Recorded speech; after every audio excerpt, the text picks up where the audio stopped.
Teachers and staffers returned to the Florida high school today, where a gunman shot and killed 17 people last week. Students will return to Marjory Stoneman Douglas on Wednesday. The state's Republican Governor Rick Scott is calling for a ban on firearms to anyone under the age of 21. He also wants a trained law enforcement officer in every school by the time the 2018 school year begins. All of that could very well just be white noise to parents and students who are figuring out how to make sense of shootings in our schools. Today, WUSA 9 anchor Jan Jeffcoat sat down with a group of parents and a psychologist. We wanted to know what families are talking about at home and how moms and dads should be talking about such a sensitive topic with their kids. My goodness, what a terrible week it's been for so many families, so many parents who have kids in school, who have to have these conversations, these terrible, horrific conversations with their children. We have a group with us right now of ladies who have children in the D.C. area in school right now, as well as Dr. Gadhia-Smith, who's going to kind of help us navigate some of the discussions that we've had with our children and the best way to handle some of these discussions. Nisa, I want to start with you. You have a 13-year-old and an 11-year-old. How are you dealing with this topic at your house? They're pretty much aware of what's going on. So we have a conversation. We sit down at the dinner table.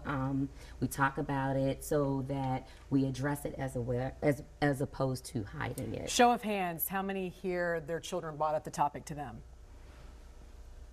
Okay, Brooke, yours did not. Are they aware? He was not aware until this latest incident happened, and this is my first time actually telling him that something like this does occur. He does have drills at school, but he had no idea what they were for and what they were about. But this last incident, I actually sat down and told him, okay, you know, we pray every morning, so we need to pray for the state of Florida because something bad happened there. And just like Lisa, I was just very upfront, and I said someone went into the school, they had a gun, and they shot a lot of kids, and a lot of kids died.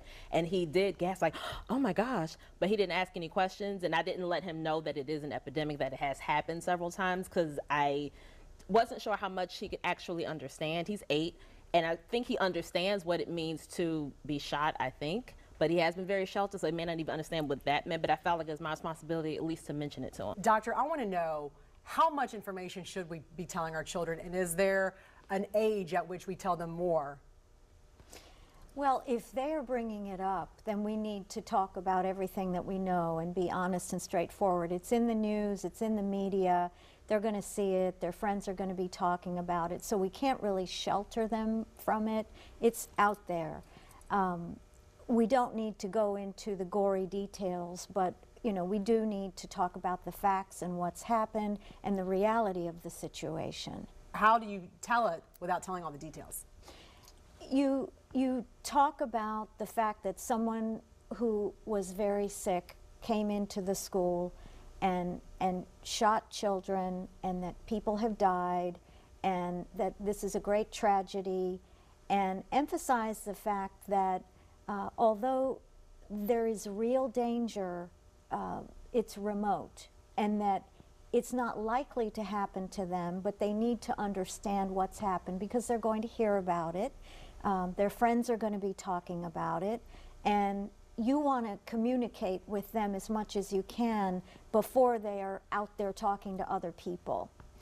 And if they have feelings about it, it's very important to let them process their feelings, give voice to their feelings, help them to articulate their feelings, and not carry them and submerge them inside. You want to help bring out their feelings about all of this and model how to process difficult things. If you're a parent who's very anxious, you first want to make sure that you're checking your own level of anxiety and addressing your own issues, because you want to be able to model character, courage, and strength to your children. What do you tell those parents who have kids who might not want to go to school because they do have fear? What do you tell your child? You tell your child that there are a lot of good people who are working hard to protect you, and children are emotionally attuned to the emotional state of the parent. You assure them that people are out there protecting them, and that while the danger is real, it's remote. Cassandra, are you afraid of your daughter going to school? Do you have fears? Do you feel like she's safe enough? Do I have fears? I would be lying if I said I didn't. with everything in the news. Yes. What about you, Ivy? I also enjoy the community that we're in at our school, and I think that they do a lot to protect the kids. But even there, which is a private institution, we had an incident of a child bringing a knife into the school. The school handled it swiftly, they handled it effectively, but it's still a fear because you don't know what caused that to happen. And then to hear afterwards that some of the children heard rumors, that he made comments, he said things that gave an indication that this was going to happen, and none of the children spoke up. So also having that conversation with my son and with his friends, that even if it sounds small, even if it sounds insignificant, that you need to share that. And if you're not comfortable sharing it with a teacher or a counselor, to share it with me so that we can inform the appropriate authority. Some terrific advice and insight there, and we're going to continue this conversation coming up in our next half hour. In the wake of the Florida school massacre, there are a lot of difficult conversations taking place in homes and schools all across the country. Earlier today, WUSA 9 anchor Jan Jeffcoat, some concerned parents, and a psychologist sat down to talk about school safety issues. Susan, we talked earlier, and you said your daughter, who's in high school? Yes. Okay. That she had no fears at all when Right. she first heard this. Well, I mean, she certainly had fears that it happened, and but I don't feel like she felt like her community was not safe. You know, so they're very aware, but I don't think it's translated to her thinking that she's not safe going to her high school, which is good. Okay, so how does that make, that makes you feel good?